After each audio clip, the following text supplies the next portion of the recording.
Hello friends, my name's Tom Thibodeau, and with my good friend Emilio Alvarez, we have created a YouTube channel of servant leadership here at Viterbo University.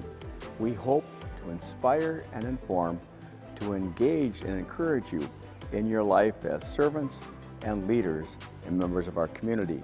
Today, our topic is the 5 markers of Robert Greenleaf. Robert K. Greenleaf is cited as being the father of the modern servant leadership movement. But like all of us, leadership is who we are, management's what we do. Our leadership comes out of our own personal narrative.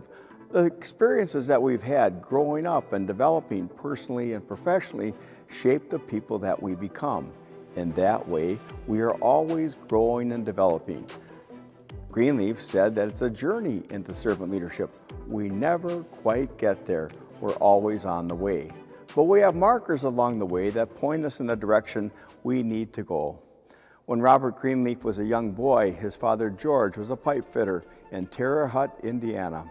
And when there would be an outage at the plant, when there would be an emergency, George would take his son Robert along with him, and Robert would watch how his dad would come in and ask questions of the people who were working. What did the pipe sound like? Did the temperature change? Was there something in terms of the smell? Could you have a sense that something wasn't quite right? What did you hear? In that way, he was helping those who were working on the machinery to diagnose what was taking place. And Robert thought that's what a leader does. A leader asks good questions to help people to understand.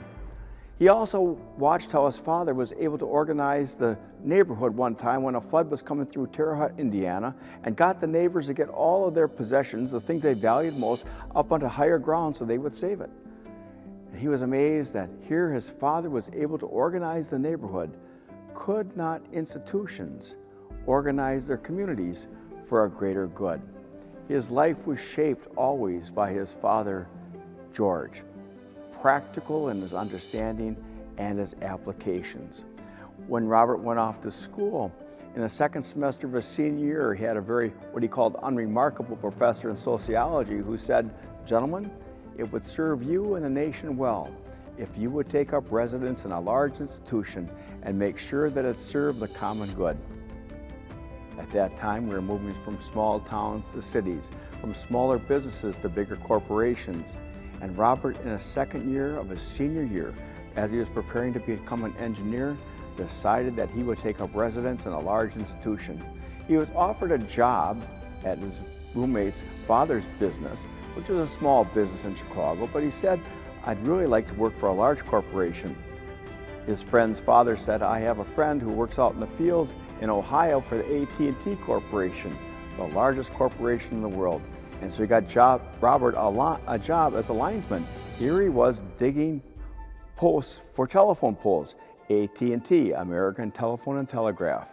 And of course, when he got to work, what did he understand is that the men who are working out there in the field, they're hard on a young man. But Robert had grown up around pipe fitters. He knew what it was like to work with older men who are going to be demanding, and he met their challenges. After a couple of months, the bookkeeper left, and because Robert had a degree from college, they made him the bookkeeper. Talks about how one time he had given out $40 too much at payroll, and he had his head in his hands, and the guy came by and said, "What's wrong, kid?" He said, "Well, I gave away $40 I shouldn't have. I'm going to lose my job." And the guy said to him, "Stop feeling sorry for yourself. I'll take care of it." And the gentleman came back at noon, had 2 guys with their shirt collars, and says, "Give the boy the $20 back that he gave you." He'd paid 2 gentlemen $20 extra, and they gave the money back. Greenleaf later said when he reached the boardrooms, he never found the same level of camaraderie and commitment to each other as he found in the field, working in a large corporation.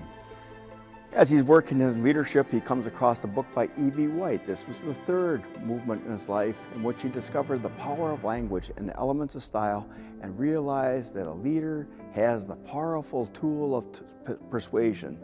Words count. Words have meaning. Words have the power to lift up or to destroy. So he's always careful about the language that he uses.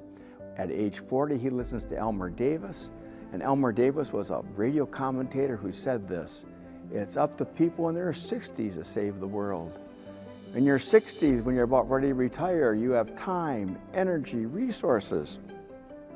Often the old look to the young. Well, it's your world. It's you to do something about it. But those of us who are at retirement age, who have time, energy, and resources, and wisdom, need to offer that to the next generation. Intergenerational work is now essential. Finally, in the mid-1960s, Robert Greenleaf is paying attention to what's taking place in college campuses, and many students were reading the work of Hermann Hesse. And one of the books they were reading was A Journey to the East, the story of a group of pilgrims who are on a pilgrimage to the East in order to learn the great wisdom of a master in the East. They had a servant by the name of Leo who would get up in the morning, pack their bags, prepare their breakfast, sing their songs, knew the itinerary. Leo held the whole group together. And one morning they got up about 2 weeks into the pilgrimage and Leo was gone. Nobody knew how to make breakfast, barely could pack the bags. They didn't know the itinerary and nobody knew the songs. In a very short time, the whole thing fell apart. Everybody wanted to quit, except one gentleman who decided to carry on with the pilgrimage. And he finally made his way to the east and heard about a monastery where there was a great leader. He's asked to sit in the great hall and he waits, and a door opens, and who walks into the great hall but Leo, their servant. And at that moment, through the work of literature, the idea coalesced for Robert Greenleaf. If you want to be a leader, you must be willing to be the servant first. Servant leadership. It's who we are, not only what we do. Thank you so much for listening. Until next time, peace and all good.